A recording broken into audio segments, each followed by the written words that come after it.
Bom dia! Nós vamos fazer a atividade 2 da aula 13 e 14 do setor A.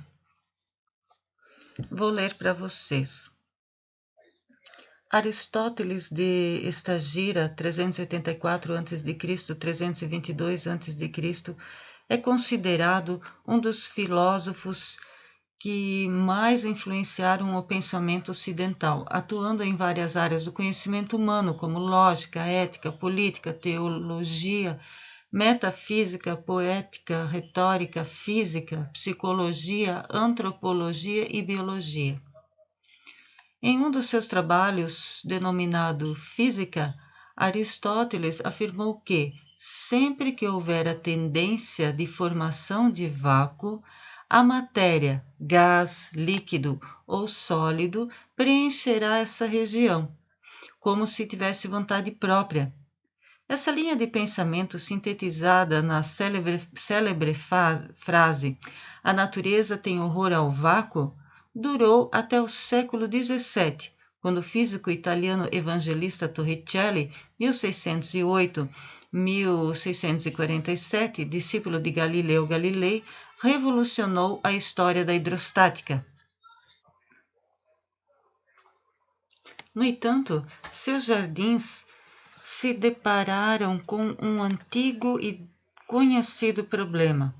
Por mais que eles se esforçassem e por melhor que fosse a bomba que estivessem utilizando, a coluna de água dentro da tubulação de recalque jamais atingia uma altura superior a 10,3 metros, desnível entre a água no interior da tubulação e o nível da água no poço. Inconformado por não conseguir obter a água de seus poços, o grão-duque procurou Galileu Galilei, solicitando-lhe que resolvesse aquele problema. Ao que parece, Galileu se deu por vencido, já que se limitou a responder que isso acontecia porque a natureza tinha horror ao vácuo, mas só até certo limite. Ora, se Aristóteles estivesse certo, ou seja, se a natureza realmente tivesse horror ao vácuo, não deveria haver limites para o desnível entre a bomba e o nível da água dentro do poço. Sendo assim, Torricelli propôs que a água subia pela tubulação de recalque porque a pressão atmosférica é que estava empurrando. A. Utilize o teorema de Stevin para verificar a hipótese de Torricelli. Para isso, considere que a pressão atmosférica local seja P atmosférico igual a 1,03 vezes 10 na 5 Newton por metro quadrado, que a densidade da água seja D água igual a 1.000 kg por metro cúbico e que G igual a 10 metros por segundo ao quadrado. Então, o problema é o seguinte, aqui a gente tem vácuo e por que acima de 10,3 a água não sobe se tudo tem horror ao vácuo, né? Na verdade, essa coluna d'água ela é equilibrada aqui pela pressão atmosférica. Então, vamos observar aqui os dois pontos. O ponto B, que tem a coluna de água ali sobre ela, e o ponto A, que está aberto para a atmosfera, né? Aqui está o poço, ó. E essa coluna de água aqui é de 10,3 metros. Nós já vimos que, estando na mesma altura, a pressão é a mesma, né? Então, a pressão no ponto B é igual à pressão no ponto A. Mas quem é a pressão no ponto A? É a própria pressão atmosférica. Então, a pressão no ponto B é igual à pressão atmosférica. Como é que se calcula a pressão no ponto B?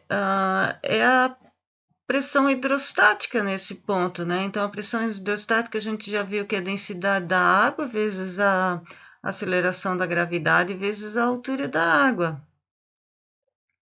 Sendo assim, essa pressão é igual à densidade, que é 1.000 kg por metro cúbico, então 10 na 3 kg por metro cúbico, vezes G, 10 metros por segundo ao quadrado, vezes a altura da água, que é 10,3.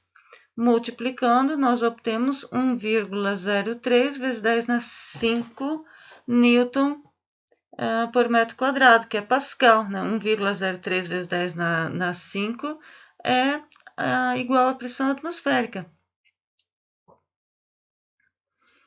Ou seja,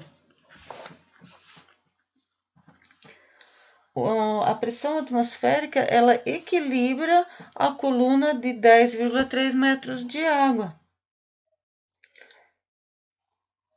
E esse experimento sugerido por Torricelli, que a água não subia pela tubulação de recalque, porque o vácuo criado pela bomba puxava a água, tampouco porque a natureza tinha horror ao vácuo e induzia a água a preencher aquele espaço vazio. O vácuo não puxa. Quando uma bomba que se encontra acima do nível da água começa a funcionar, ela bombeia ar, aquecendo-se e desgastando-se mais do que qualquer outra situação, já que o ar não é bom refrigerante e lubrificante. Se ela retirar praticamente todo o ar da tubulação de recalque e a água não alcançar o bocal de entrada, não será possível bombear água. Isso acontecerá sempre que a bomba se encontrar a mais do que 10 metros de altura. Mas então, qual é a solução para bombear a profundidades maiores? Basta colocar uma bomba no fundo do poço. Nesse caso, praticamente não há limites para o bombeamento. A pressão atmosférica também pode ser medida em MCA, ou seja, uma atmosfera é 10 metros de coluna de água, 10 MCA. Espero que tenham entendido. Até a próxima aula. Tchau!